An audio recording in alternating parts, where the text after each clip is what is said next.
This video is about how we can recruit expertise to drive improvement. How do we help those that we're coaching continue to grow to achieve the results that they want to achieve? So in naive practice, we basically have the belief or assumption that just repetition is going to drive improvement. That if we do something enough, that we'll get better and we'll continue to get better. And if we think about driving a car, which lots of us have done, or playing a sport like tennis, we know that initially we see results, that when you go from zero ability, you gradually do improve to a point where you've got, where performance becomes automatic, where you're not having to think about it anymore. When you reach that point, you basically plateau.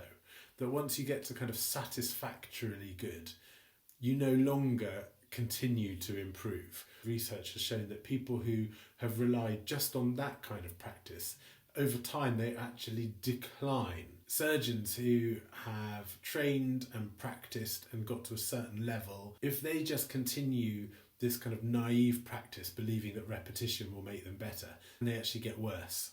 So naive practice is not helpful, and that's not what we're wanting to encourage our clients to participate in, and it's not what we want to trust our own performance improvement to, a kind of laissez-faire approach of just trusting that doing will equal improvement. The second kind of practice is purposeful practice. Now this is a game changer. This is the big leap, the big jump, the big differences between naive practice and purposeful practice. This is because purposeful practice takes into account a concept that you may be familiar with already, but it's this idea of homeostasis, and the idea that actually the body and actually any living organism, including organisations, kind of wants to stay the same. We've all got a bias towards staying the same. So like, for example, homeostasis in the body, our bodies try and remain at the same sort of temperature, the same kind of pH balance, the same amount of water in the body. We try and keep things constant. And when we exercise, we're challenging homeostasis, and the body adapts in order to try and keep things constant. And in the same way, what Ericsson explains is that in the same way as muscle men or women, as they're lifting weights, you can see visible change and adaptation in the body. In the same way, actually, our brains adapt.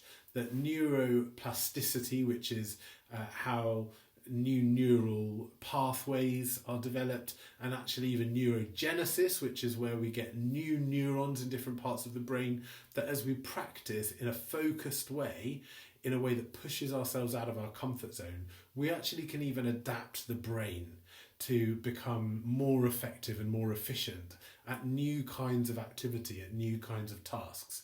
So purposeful practice, that it's constantly looking to stretch us outside of our comfort zone. The second thing about purposeful practice is that it requires real focus, that you need to be absorbed, attentive, and applying effort with clear, the next point, number 3, feedback. We need to work out how do we get really high quality feedback that shows us what we're doing right, what we're doing wrong. And that feedback is, again, it's not going to be vague, but it's going to be based on really looking at the shortfall between our performance and better performance. What's holding us back? Where are we failing? Where have we got limitations?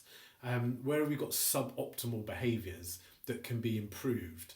And so that number 4 is actually fix it. Like, it's feedback that's focused on helping us to fix the suboptimal aspects of our performance, breaking bigger goals down into smaller incremental changes. And if we're doing all those things and we still really are determined to level up our performance to be even more effective, then we need to recruit some sort of expert guide, a coach or a teacher, somebody who's gone before and knows what it takes to get there. In order to really optimize our performance, we need to have a really clear idea in our mind of what good looks like.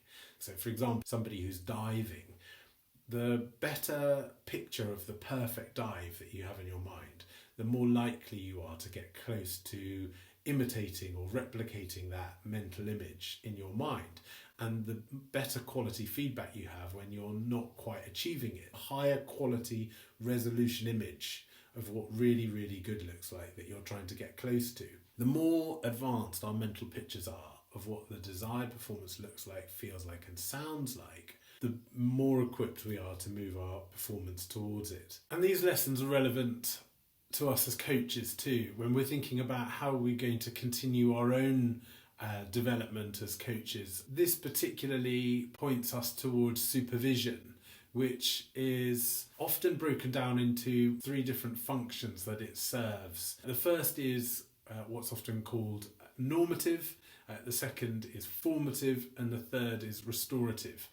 So what does normative mean? Normative is this idea that it's a confidential container in which we can explore dilemmas, we can explore professional and ethical integrity, explore things from different points of view, with a coach, with somebody who's going to partner us in exploring that.